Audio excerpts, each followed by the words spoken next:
Okay, so good morning, everyone. I am super excited that we are on week 6 of this Zoom, this leadership class program. Just a couple more weeks to go. Today we are, I didn't quite finish what I wanted to share last week, which was actually this week, but on the week 5 call about sponsorship. So I've got a little bit of add-on to the sponsorship bit, and then I'm going to jump into helping new CEs get a good start, and then also just being a strategic mentor. Like a lot of you ask me, I get this question all the time, like how do I know who to work with? And as my team grows, I've got people that don't do anything, and I've got people that are working, like where do I put my time? I'm going to talk about that a little bit today, and I have a feeling it will also carry over into week 7 because leading a team is a really important thing to do well and to feel confident about. And, we talked about this very early on. The most precious resource that you have is your time, and we all have the exact same amount. So as your team grows, it's not like you get more time. So you always have to be kind of aware of that and protective of your time and making sure that you're using it in the most effective way possible. So continuing on to kind of talking about sponsorship, something that I've mentioned a couple of times that I want to just reiterate again is that what we do is it's direct selling is a business of numbers. We are different in Trades of Hope. We have a different edge and a different purpose and something special and unique, but we are not immune to the industry and to the numbers that exist within the industry of direct selling. Everybody, I don't care what company you're with, we've all sponsored people, whether they're selling bags or pots and pans or candles, who underestimate the work that is involved or overestimate the rewards. Direct selling is an easy business to get into, and it's equally easy to get out. And so if your business is a revolving door of people, that's actually healthy, and that's completely normal. And once you just sort of embrace that people are going to come in and people are going to go out, and that you are continually bringing people in, then your business is actually doing really well and is really healthy. I think sometimes with Trades of Hope, we think because we're different, because we have this other special edge, and we have the artisans, and we have, what I would certainly consider to be a more full experience to offer somebody, we're still a direct sales company. And we think sometimes, oh, people are going to join and their hearts are going to be stirred and they're going to want to just fly with their business. How could they not? Well, the same reason that they join something else and life gets in the way, it makes them leave whatever company they've joined. They're going to do that with Trades of Hope too. And it doesn't mean that they're bad people. Sometimes we get so like, oh my gosh, how could they leave? It's the industry.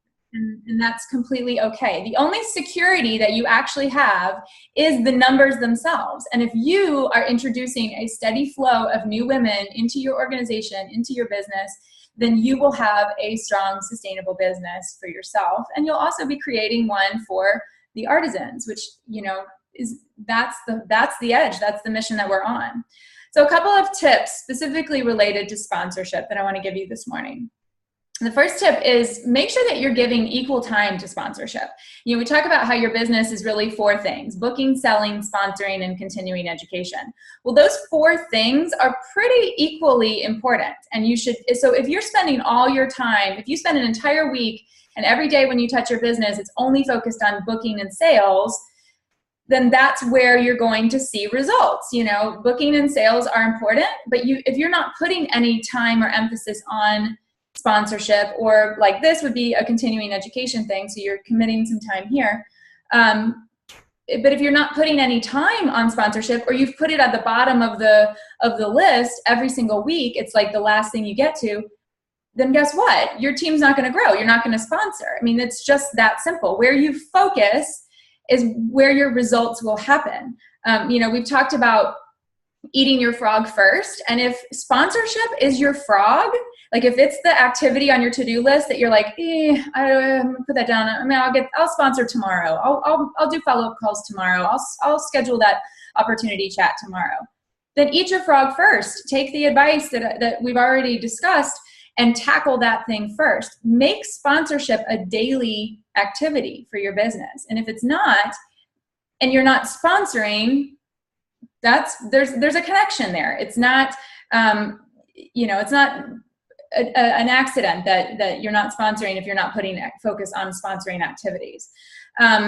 Tracy Fountain, I was talking to Tracy yesterday, and she was saying, I had told her last month or a couple months ago that September is a really good month for sponsorship, that industry-wide it's the top month for sponsorship.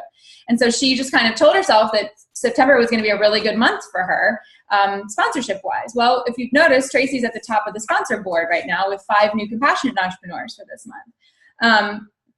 That's not on accident. Tracy has focused her energy on that, and where you focus is where you will see results.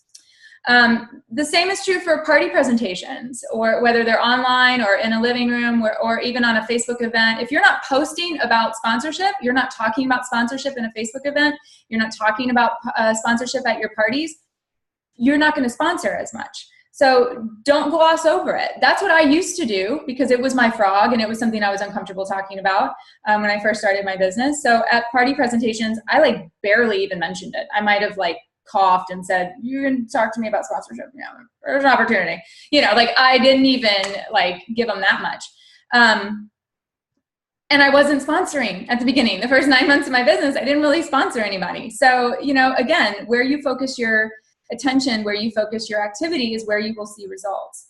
So you got to talk about it. You got to talk about the opportunity and sponsoring and building a business. And all of those words, some of those words make you uncomfortable. Find the words that make you comfortable. Let's see, Maria's got a question. How do you get over that? You just do. Maria, it has to do with just believing. When you believe that what we have to offer is something special and exciting and beautiful, it's like, why would you not want to give that gift to somebody? Why would you not want to share it with somebody, something that's given you joy? And that did take me a little while to recognize, but a lot of it just has to do with believing it yourself and realizing that it's not pushy. If you don't tell somebody, they don't know. And if you tell somebody and they're still not interested, that's not your fault. It's like giving somebody a present. Nobody's going to be like, oh, how dare you give me a gift? They're going to thank you for the gift. It might not be the perfect fit. They might return it. They might exchange it. Stuff like that happens. But it doesn't mean, oh, you know what I just realized? I blew a fuse and my computer is going to die. But it doesn't mean that, you've somehow messed up by giving them a gift.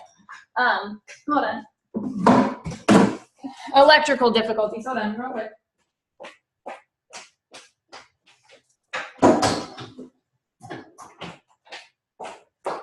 This is what happens when you have no kitchen and you're microwaving and running a hot plate through the same fuse in your house, and then you blow fuses, and then, whatever. Anyway, first world problems, right?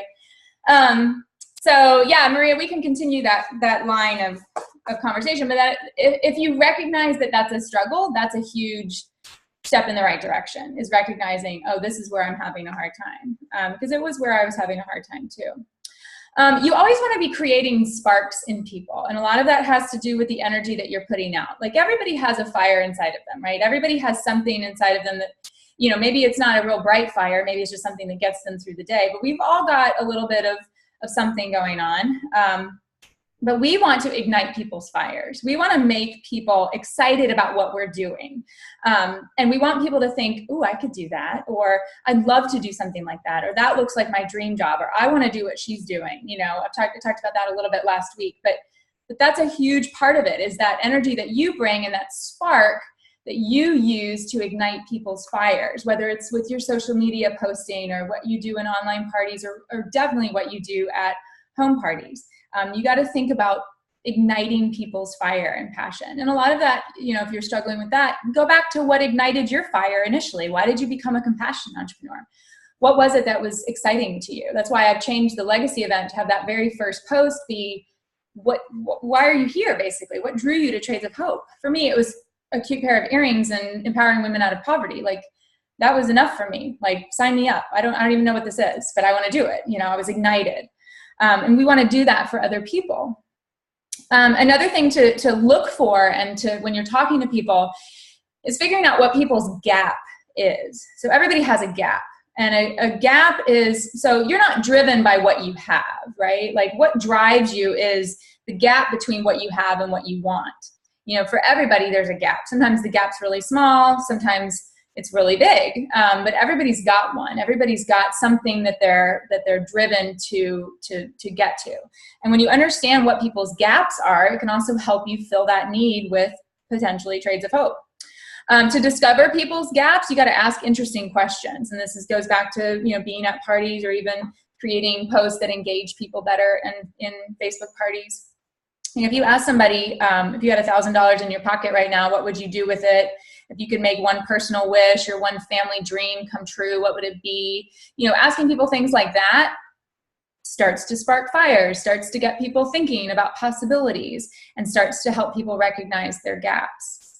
Another sponsorship tip that I think is really important, and something that maybe you don't do, is I think sometimes we carve out like a whole section of people in our lives because we think they're too successful. They're already doctors. They're already, they've got these great careers, or maybe they're even doing another direct sales company and seem to be doing really well.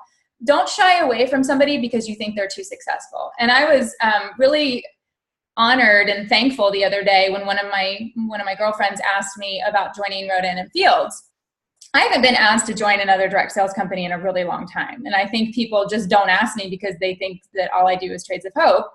And she was like, I have to ask you because you're so good at what you do. You would be amazing at this. And I was like, thanks. Like, that was a really nice thing to hear. And so it made me realize, how many people am I not asking because I think that they are too successful already or would be wouldn't be interested. So don't cut people out because you actually think they're too successful. You just don't know. Now, of course, I had to tell her no, because once you're a director or above with Trades of Hope, you can't do another direct sales company, but you never know. And she didn't know that. And I told her I was really thankful that she complimented me in that way, and told her I was proud of her for being bold, and hope she continues that and builds her team. Also, something that you need to be careful about, and everybody does it, but you don't want to spill all the beans with people. You don't have to share everything about everything, whether it's in an opportunity chat, and definitely like in a first conversation. I mean, sometimes I get messages from people that like stumble on my Facebook page, or they'll stumble on my YouTube channel, and they'll message me and say they're interested in learning more about being a compassionate entrepreneur. Now, 2 years ago, if that had happened, I might have sent them an email or a message that was, 25 paragraphs long with 4 video links and then a live chat or something, like, who knows? And then they wouldn't respond. Well, no kidding, they didn't respond. Not only did I, instead of smoldering their, sparking their interest or igniting their fire, I just poured a big bucket of water on it and they ran screaming for the hills. So less is more in a lot of situations, and it's okay to hold a little bit back from people. It also makes people want to talk to you again. If you're at a party and you're at checkout with somebody and you tell them everything you can possibly think of about being a compassionate entrepreneur because they expressed the slightest bit of interest, well, they're not going to want to talk to you tomorrow. So tell them just a little bit and then be like, I'm going to call you tomorrow and we'll set up, we'll talk a little bit more. In the meantime, here, look at this opportunity flyer and I'll call you tomorrow. That's a lot more exciting and a lot more, there's a lot more potential that she'll actually talk to you tomorrow if you do it that way. Also, you want to, in direct sales in general, the top people that are joining direct sales companies are hostesses, people that host a party, party guests, existing customers. So those are your top 3. So that's where you're going to do the most sponsoring from: hostesses, party guests, and existing customers. So if you're struggling with putting people in your Join My Team notebook or who to call, start with those people. Those are your best prospects. Then teachers. Hello, how many of us are former teachers? Many of us. I think probably 2/3 of Trades of Hope was a teacher at some point. Artistic and creative people, which kind of goes hand in hand with teaching. And nurses. I know right off the top of my head, Jenna is a nurse and Dina is a nurse, and I'm sure some other people on this call are nurses, tons of nurses. Engineers, which is interesting. This one's funny. Former cheerleaders. Anybody a former cheerleader? I am not, despite what you might think. I'm not a former cheerleader, but Jill Butler is. People that used to do a direct selling business and might want to be getting back into it. And then your number 1 prospect are moms. Just moms in general. I mean, 90% of direct sales is women, and moms especially, because they all want the mental break mom life. No, they just, you know, it's the reason I joined. You just want something else that's just yours. Another tip is no matter who you're talking to about being a compassionate entrepreneur, make sure that they can fit into one of these categories of sincerity. Like you're talking to somebody because maybe you really admire them. And this also might help you develop a list of prospects. You know, I'm talking to you because I really admire you. So think about the people in your life that you really admire. You always look amazing, and I'd love to have you model at all my parties. Like, you're beautiful. I have a couple of people that I think should be CEs because they're just gorgeous. And if I could get the products on their bodies all the time, people would ask them about it, and I know they would sell. Your experiences would help others. That's so many people.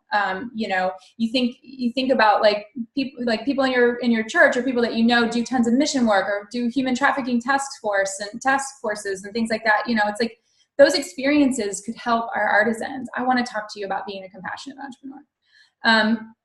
I always enjoy talking to you. You're one of my favorite hostesses or customers. Like, maybe they're just really nice. You know, that's a perfectly wonderful reason to talk to somebody about being a compassionate entrepreneur, because you like talking to them.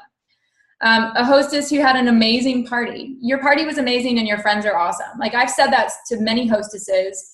I've got a lady that I'm talking to today who I literally just said that. And it was so cute because I had like 3 of her friends come over and tell me at check-in or checkout that the hostess needed to be a compassionate entrepreneur. Like, she didn't even think about it. And I was like, you know, 3 or 4 of your friends actually think you should do this. She's like, oh, okay, maybe I will. And I think she's going to sign up today. So that's a perfect example. Another one would be, it would be really fun for us to work together. And that's for like your friend or your sister or your mom. You know, I've said that to my sister a million times. And finally she was like, yeah, I agree. And she joined. You know, I'm hoping my mom still does that, but it would be fun to work together. I mean, there are people, you know, I look at like Dawn Hansen and Erica Solgus and Shelly Massey. They're like best friends, you know, and they get to do this business together. That's fun.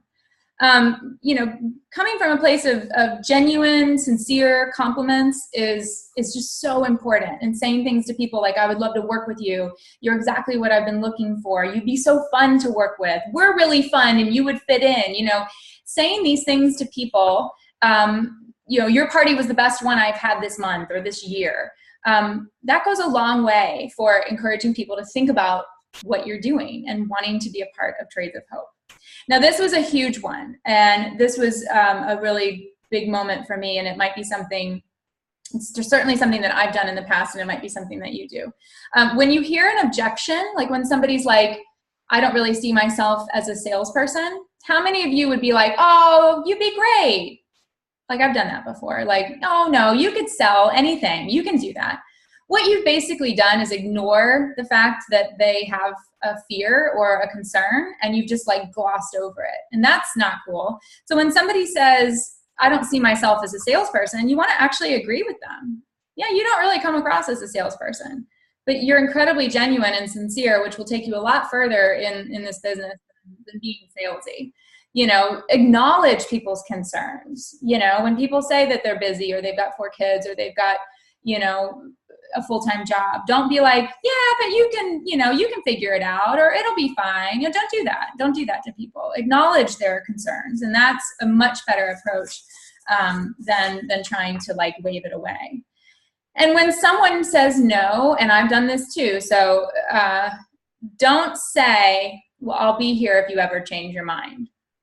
Because that's actually kind of hurtful and like, I don't know. I used to not think that was a big deal, but I'm rethinking that. So when someone says no, this is my new response. I'm sure you get asked this all the time, you know, or people probably approach you all the time. I completely understand. You know, giving them a little bit more of a, oh, well, that was nice, versus I'll be here when you're ready, you know. And I've done that. Trades of Hope isn't going anywhere. You know, I mean, and now I wish I could go back and undo do those things. Okay. So that's, took longer than I meant for it to take, but I know this is going to carry on into the next week. Okay. So that's just a little bit more about sponsorship. And I know that was a lot of information as well. So we can continue, continue this conversation over on the page. Okay. So when someone says yes, so we've been talking about sponsorship. Oh, repeat the last part. I said, when someone says no, don't say, I'll be here if you ever change your mind. say, I'm sure you get asked this all the time. I totally understand. Okay. Because to say like, I'll be here when you change your mind, it just, I don't know. It's kind of like you're accusing them of making a mistake. Like they're not making a smart decision because they're saying no to you. I just think there's a tone to that that's a little bit like, oh, well, fine, I'll be here when you're ready, you know. And I don't know, maybe Daphne, it's just the way that you say it, but I'm gonna try something new.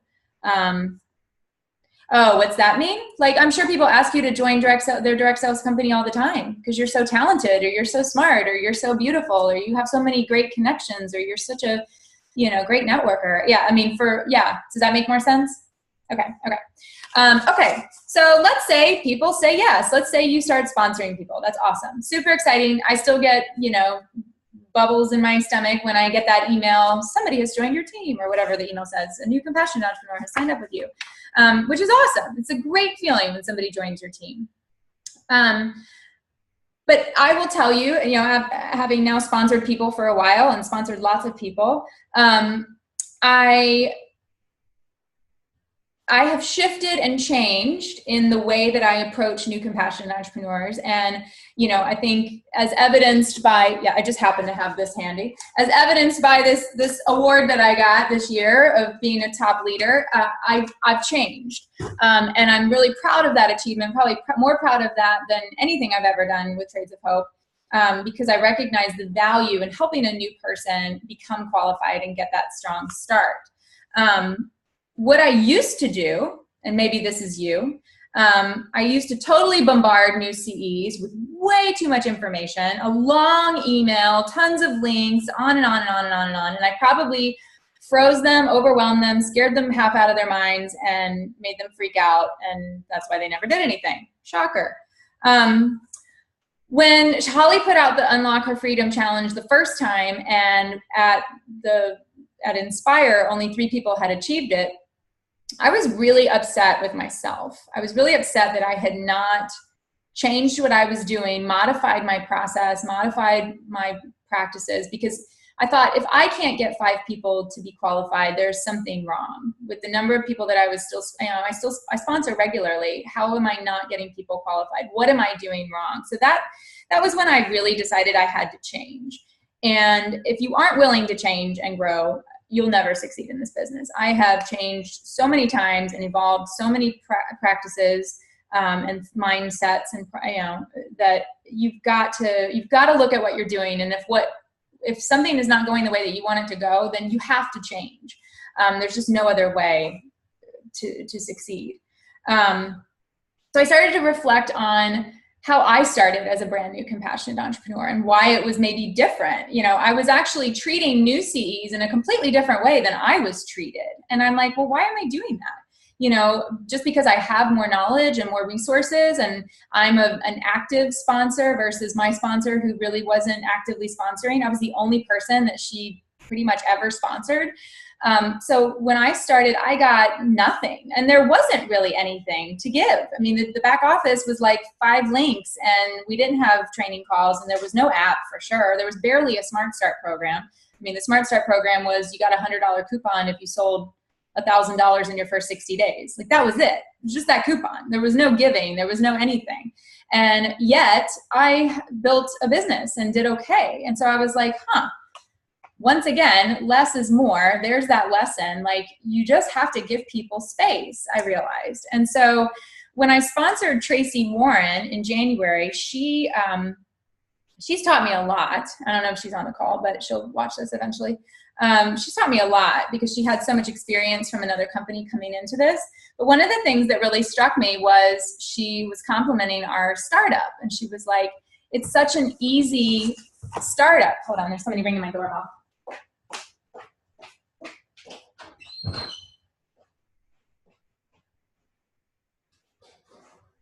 Hi, good morning.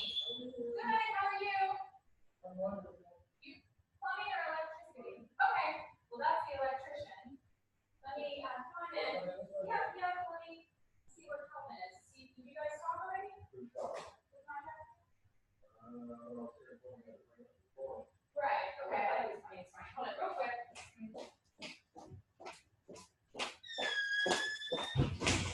Okay, I gotta cut this short. I gotta go, guys. My inspector's here. So I'll finish this. I'll finish the recording. I promise. We're just getting started, but I love you guys. Gotta run. Thank you. Bye.